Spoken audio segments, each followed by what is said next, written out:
るさいな。静かにしててくれ。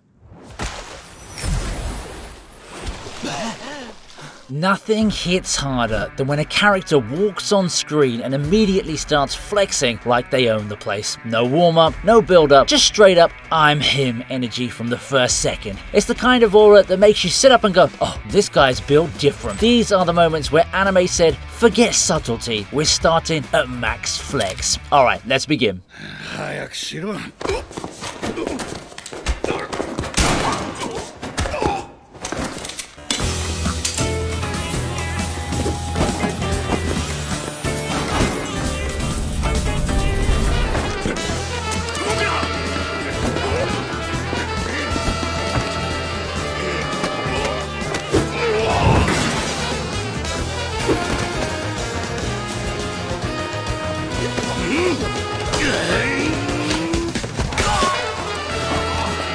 Shinichiro Watanabe's Lazarus drops Axel Gilberto like a mic from the heavens and is straight up badassery overlord. This dude's intro, he's a smirking escape artist with an 188-year sentence from his hobby of jailbreaking like it's a side quest. Picture this, cops and operatives swarming, but Axel's flipping through the chaos like a parkour god, death-defying leaps, outwitting traps with zero sweat. It's that cowboy bebop vibe reborn. Effortless style, high-stakes thrills, making you go, this guy's untouchable. Total aura farm from frame one.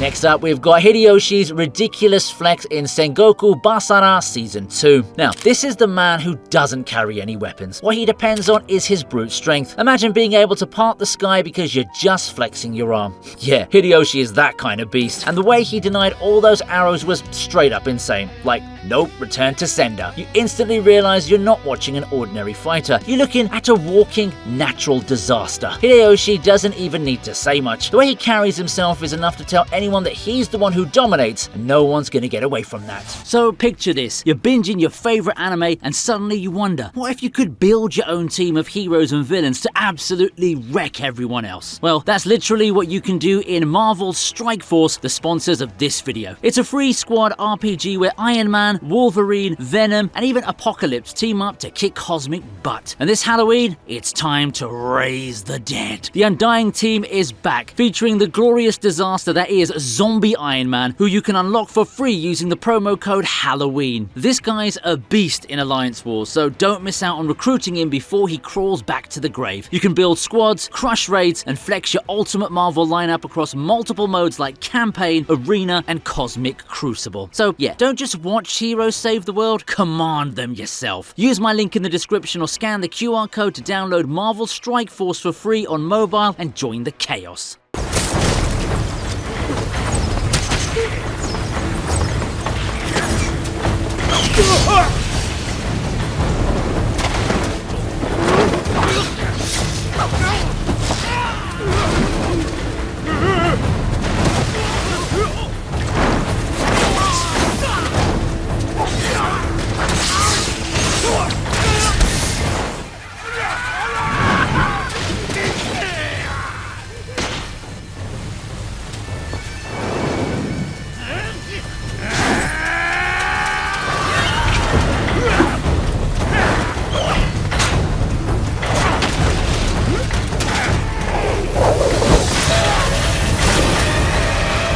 Coming up, we've got Luo Lang from Sword of the Stranger, and man, this guy just storms in, dropping bodies with his red cloak flowing and dual-wielding that Chinese Miao Dao like it's an extension of his body. Within seconds of showing up, he turns a whole ambush into a massacre, cutting through bandits like they were made of jelly. The moment Luo Lang shows up, he looks clean, calculated, and absolutely dangerous. He toys with his enemies, parrying arrows mid-swing, using a poor man's body as a meat shield and carving them down with surgical precision.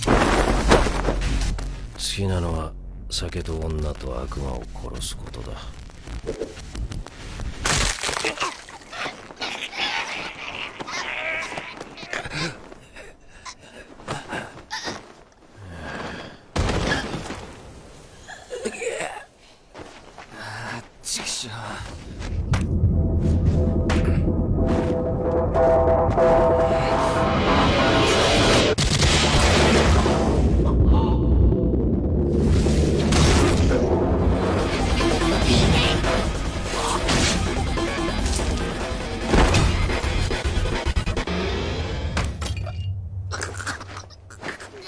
二人に人権はない。お前たちを最高に生かした奴らにしてやるよ。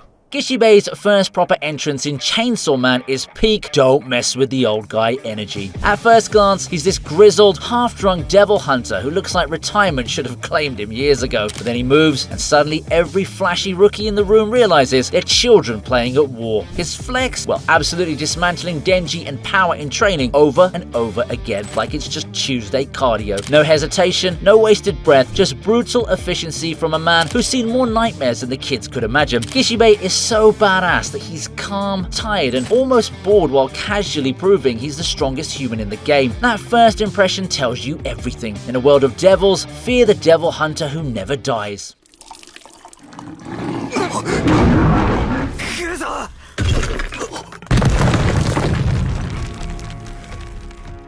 元凶は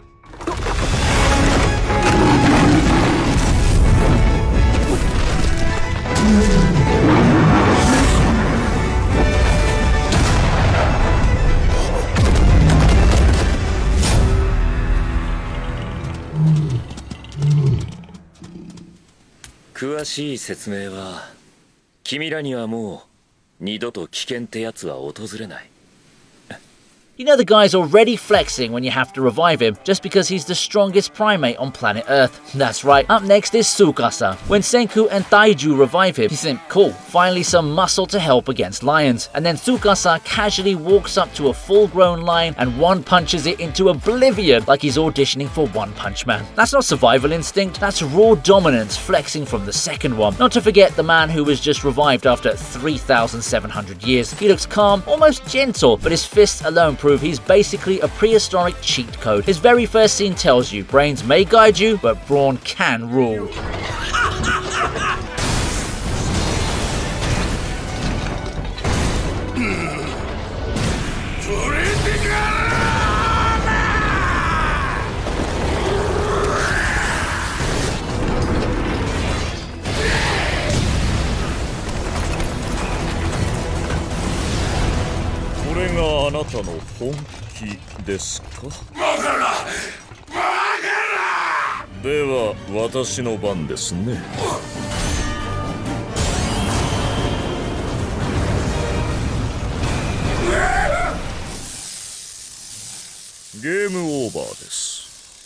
Let's slide into one of the cleanest anime introductions of all time, Escanor's debut in Seven Deadly Sins. At first you think he's just this timid, soft-spoken bartender serving drinks, but then his body starts swelling, his voice drops, and suddenly the man is radiating pure intimidation like he's the sun itself. He picks up Rita, a battle axe Garland couldn't even lift with both hands, and swings it around like it's a twig. Then he looks Garland dead in the eye, declares himself the one who stands at the pinnacle of all races, and doesn't turn to stone under the commandment of truth. Because he wasn't lying, you know. Escanor's very presence turned one of the 10 Commandments into a panicking mess, and he didn't even break a Levi's first proper entrance in Attack on Titan is the definition of don't judge by size. Here's this short, sharp-eyed guy who looks more like he's about to scold you for dirty boots than take on a Titan. But then the blades come out, and suddenly the so-called humanity's strongest soldier is painting the battlefield red. Levi doesn't just rip the Titans, he styles on them. His introduction flex is slicing through a Titan with acrobatic spins so clean it looks choreographed, landing without a single drop of blood on his uniform. While others are barely surviving, Levi turns carnage into an art, and with that deadpan expression, it feels like he's more annoyed than impressed. His debut doesn't just prove his strength, it tells you flat out, this man is humanity's ace.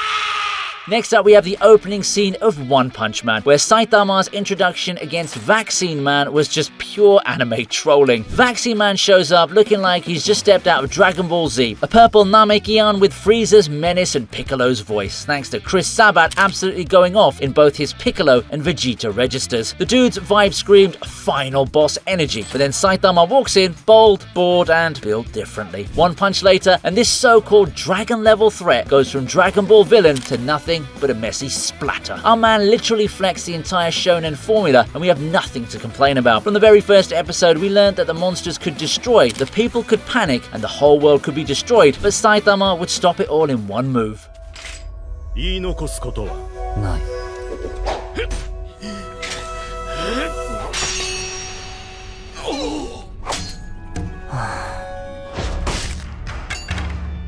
なんかごめん。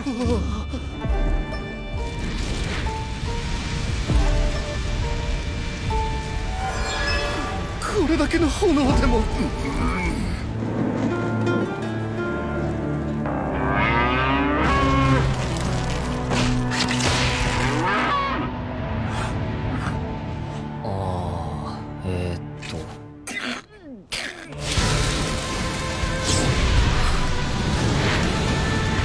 こんなものでいいならとくと見よ。忍法非暴死。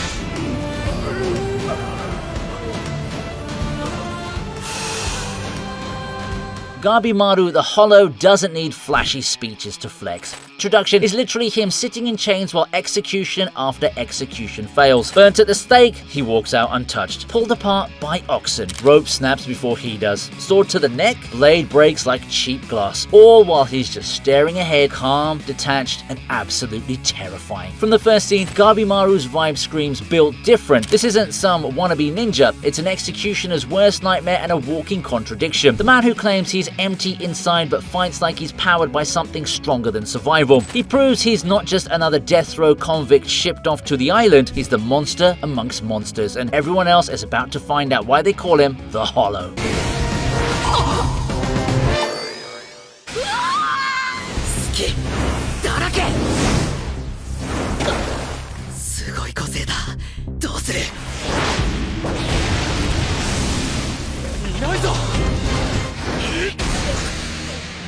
その技術だよ、1年後。あるヒーローの下でインターンに励み。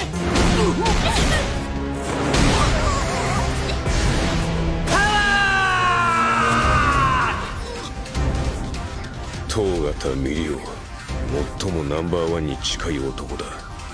プロも含めてな。Up next, we have Mirio from My Hero Academia. Yes, that sunshine character that everybody loves. This man straight up turned Class 1A's training session into a live tutorial on why he's top of the big three. You see him stretching like Goku in one moment, and in the other, he's phasing through the ground, popping up naked and absolutely bodying the entire class while yelling power! Now, Mirio's quirk isn't an ordinary one. You literally can't use it, not even 1%, if you don't master it. But Mirio put in an insane grind, removed its weakness, and made it look like he was lag switching in real life. The moment Mirio showed up, he literally proved why a guy with the right effort can feel scarier than any natural prodigy.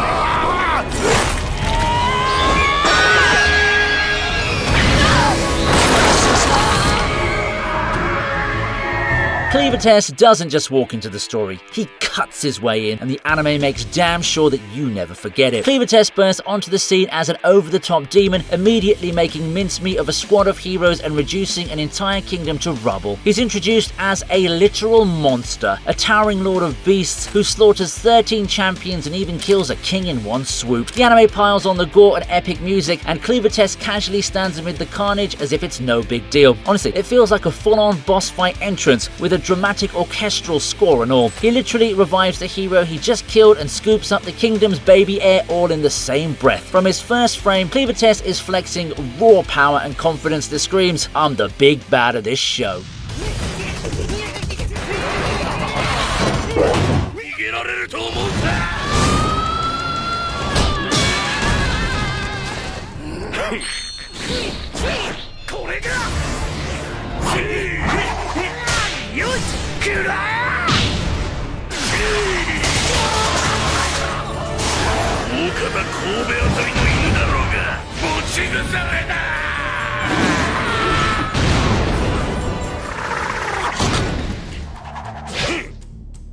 Moving on, we have to talk about Gamaguri's over-the-top flex the first time he shows up in Kill La Kill. See, Kill La Kill wastes no time introducing its madness, and then Gamaguri's massive frame fills the doorway like a wall of pure intimidation. I mean, he literally shakes the entire room before he even steps in. The poor dude he was looking for thought he had a chance of getting away from him, but Gamaguri haunts him like a nightmare that he can't escape from. Within seconds, the culprit is manhandled, tossed around like a rag doll, and shown exactly what happens when you underestimate the disciplinary committee's iron fist. He never really stood a chance against a beast like Gamaguri, who makes sure to break you down and humiliate you in the end. This scene really makes Gamaguri an unforgettable character from the jump.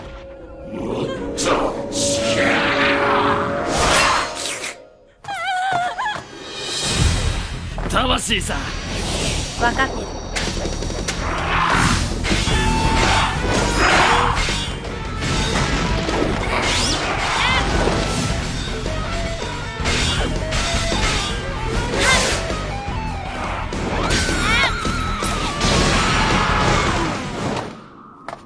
Now, here's the thing, anime fans love to bring up the 3-episode rule, but Soul Eater straight up said nope and hooked us in the first minute by dropping Maka into the streets of London and making her flex on Jack the Ripper. While most shows would spend a whole arc building up to their main character's first big fight, Maka shows up, scythe in hand, and tells us exactly who she is. The gothic setting, the heavy guitar riff blasting in the background, and Maka's absolute confidence gets us hooked from start to finish. I absolutely love the way she calls out, "Your soul is mine," before landing the finishing blow. Pure flex energy.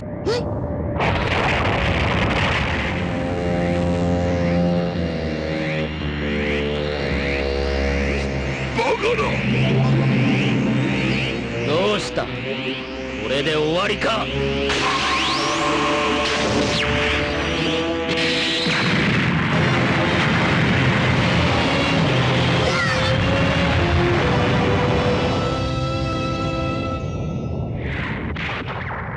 やったな、フリーザ。フ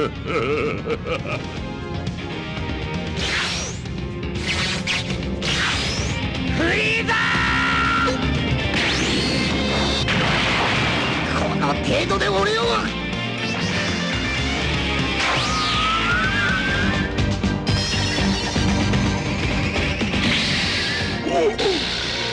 If there's one thing DBZ knows how to do, it's turning entrances into pure legendary moments. So Frieza pulled up to start his nightmare all over again, and we thought it was really over for everyone this time. But here comes a mysterious teenager with purple hair and a jacket that screams, final boss of the 90s. Nobody knew who he was, but the confidence on his face said it all. What happens next? Well, it's pure anime history. Trunks becomes Super Saiyan in seconds, no screaming for 20 episodes, no filler, just golden hair and dead serious eyes that make Frieza literally tremble with PTSD. And instead of dragging things out, he slices Frieza into pieces, vaporizes the scraps, and does it all with that Vegeta rhythm in his voice that had us instantly whispering, wait, is this guy his son? Even King Cole tried to cope, saying it was just the sword when in reality, Trunks only pulled it out to 無理せずともよいリュウダース横になったまま話すことを許すぞだが足はいらぬか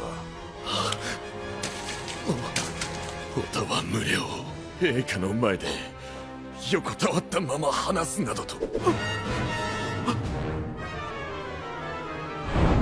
ならば知らせを聞こう Sliding into Bleach, let's talk about the kind of villain entrance that makes you instantly fix your posture. Yuha's first real appearance. Dude comes in looking like Goldie Roger's long-lost cousin, rocking that royal mustache and calm voice, and says how he dislikes conflict. Which is hilarious because this is literally the man who kicks off the biggest war in Soul Society history. When one of his own subordinates, Luda's Freegan, mouths off a little too much, Yuha doesn't even move. Freegan's arm just falls off like reality itself obeys Yuha's will. And that's why this moment hits harder than any explosion-filled intro. Yuha establishes himself as the Quincy King by casually mutilating one of his own men, proving he doesn't need anything over the top when raw dominance is enough. In this scene, we were introduced to the man who was going to rewrite Soul Society in its blood.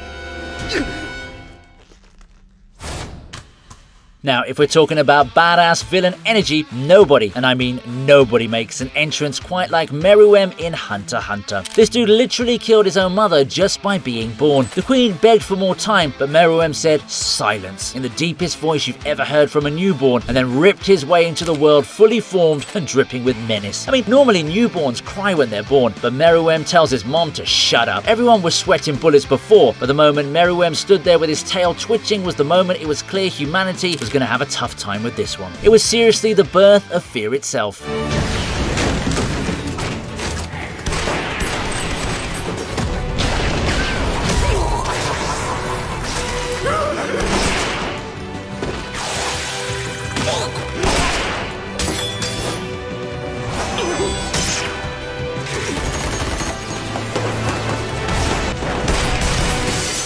Moving on, we have Sakamoto. Yes, the chubby convenience store owner is absolutely flexing. Sure, he doesn't look like he's ever taken part in a fight, but let's rewind a bit. Behind the glasses and soft belly, this man is the most feared hitman in the underworld. A legend who made crime bosses tremble. His aura is so heavy that when he finally moves, everyone instantly realizes he's not the one to be messed with. A whole squad of trained assassins charges him, blades out, guns locked, ready to erase him, and then they're done before they even realize what's happening. Sakamoto dismantles the entire group so effortlessly that it feels less like a fight and more like someone just deleting background NPCs. His movement was so clean, so surgical, you could understand immediately why even the deadliest killer spoke his name with respect. Sakamoto is here to remind you not to judge a book by its cover. やっと手に入れたでの人間は皆殺しじゃおい考えろやられるぞ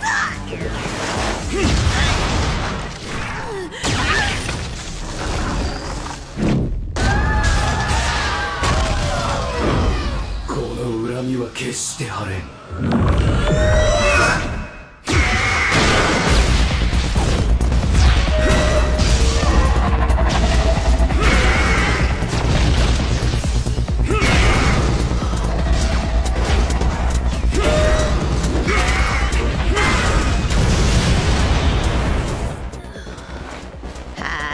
くれよモモ。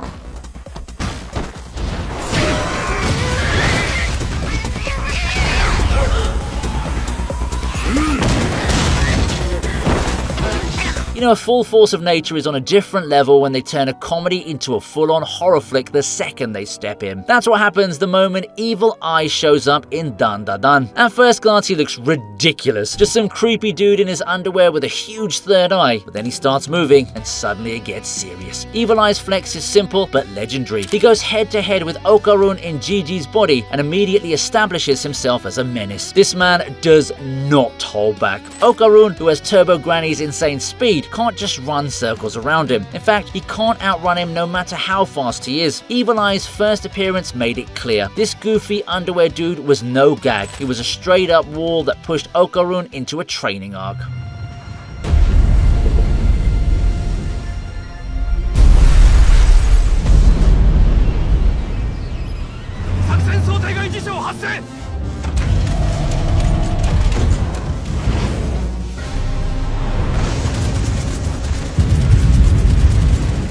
じゃあ行きますか。篠宮貴子る要求は一つだ。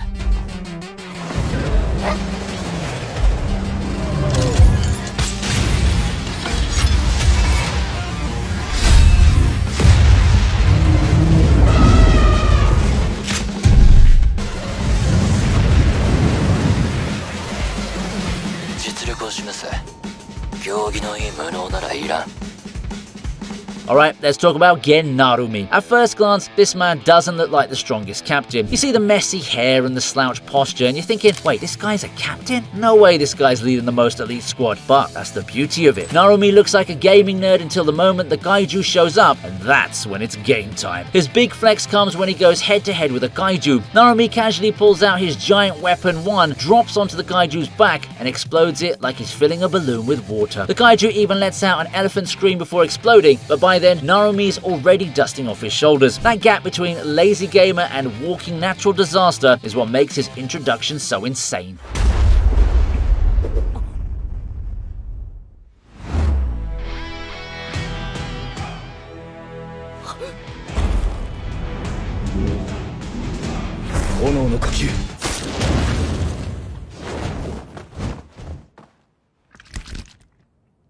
"いい刀だ。破壊殺羅針!"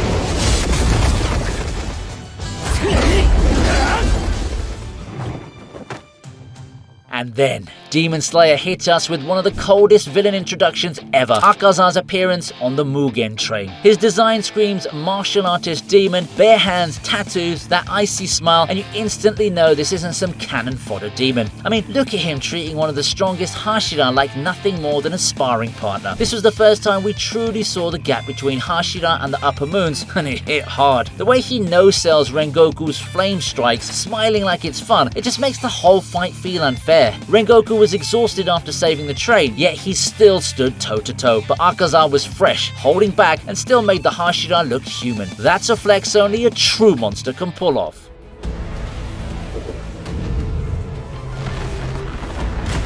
Kuroi Ari.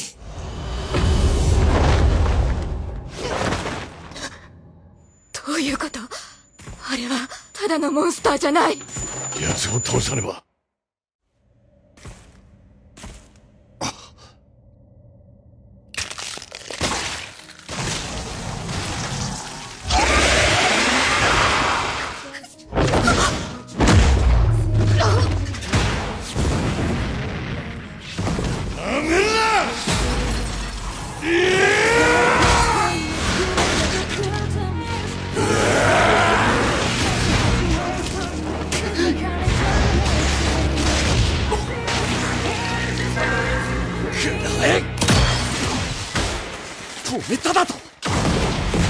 The Ant King's introduction is straight up nightmare fuel, the kind of debut that screams final boss energy before you even know his name. Born in the middle of Jeju Island like nature's cheat code, you see the hunters struggling against waves of ants, and suddenly their so-called trump card, Baek Yoonho's crew, gets dismantled like they're extras in a horror movie. The Ant King flexes right from birth, ripping apart S-rank hunters, blitzing through battlefields like a blur, and even treating career's top fighters like warm-ups. His aura alone makes the strongest quake, and every second of his introduction hammers home the truth. This isn't a monster to defeat, this is a disaster you pray to survive.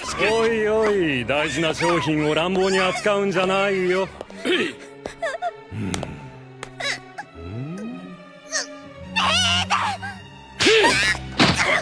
なんだその顔は！この野郎！傷つけたら根が下がっちまいますよ。アクセルはハルトか。首を貸せ。はい。しっかり押さえてろ。おい、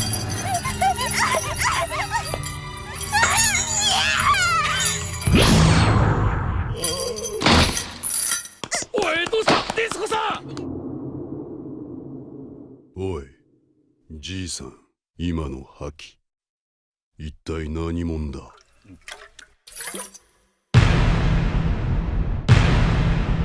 I know One Piece has a lot of legendary characters, but no one comes close to him. We have the man, the myth, the legend, none other than the legendary Rayleigh. When Rayleigh first steps into One Piece, the man doesn't even need to throw a punch to flex. His reputation alone does the heavy lifting. Here's this old guy chilling at an auction house and chained up like he's just some random slave, and then the curtain drops. This isn't some nobody, this is the Dark King Silver's Rayleigh, former first mate of the Pirate King himself. The same guy who could solo entire armies if he felt like it. When he finally makes his move, still in chains, he unleashes his haki and drops a giant beast like it's nothing. You realize he's been trolling everyone the whole time. Rayleigh's introduction is the ultimate flex, casually revealing he's a living legend and doing it with the calm confidence of someone who's already won.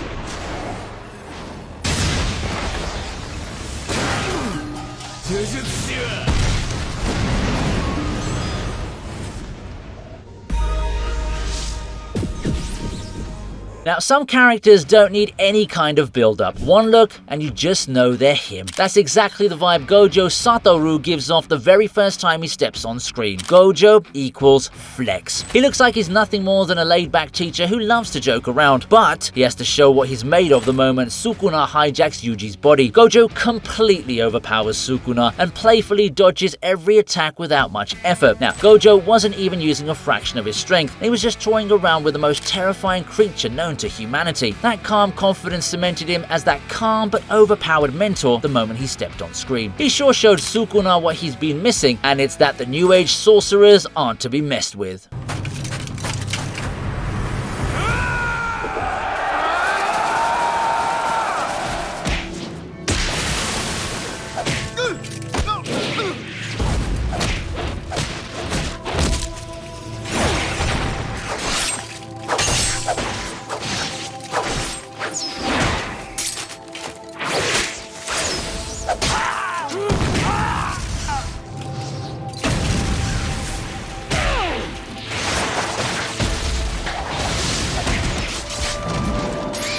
Madara Uchiha's intro is one of those anime moments that literally breaks the scale of hype. He wasn't just teased for years, he became a literal legend. Every time his name came up in Naruto, it was followed by silence, fear, or stories about how unstoppable he was. And then, when he finally arrives in the 4th Great Ninja War, the guy descends onto the battlefield like a final boss who spawned in the wrong stage. Madara looks at an army of tens of thousands of shinobi, the strongest united force in ninja history, and decides to warm up with pure taijutsu. He eliminates elite jonin, crushes entire squads, and terrifies veterans who spent their whole lives in war. You even see a shinobi praying before they get obliterated. That's how overwhelming his aura is. And this was all before he starts pulling out meteors and Susanoo. His very introduction was already a massacre, proving he was the walking embodiment of built differently. It was literally wake up to reality.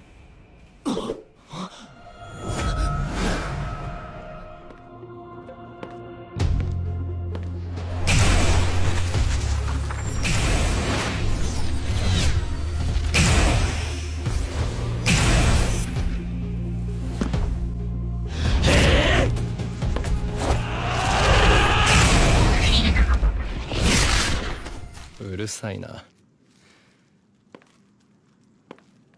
静かにしててくれ。And finally, we've got Hero X, the king of aura farming himself. X was so mysterious until this point, no one knew who or what he was. He drops down in style, snaps his fingers, and suddenly the animation budget triples, switching from 2D to 3D like he's flipping TV channels. By the time Dragon Boy charges in, it's already over. X doesn't even break a sweat and folds Dragon Boy, literally. With one snap, Dragon Boy's body crumples into paper, tossed aside like trash. It's the kind of flex that makes the crowd go silent if they knew what was happening. This was, I don't believe in overtime, X casually farming aura. If this is what he does when he's bored, imagine when he actually decides to go all out. And with that, we're wrapping up our list of the best when anime characters that start flexing right after their introductions. There's no way we covered them all, so drop your favorite flexes in the comments below. If you enjoyed this video, hit that like button, subscribe, and ring the bell for more juicy anime content. Don't forget to check out Marvel Strike Force through the link in the description or just scan the QR code.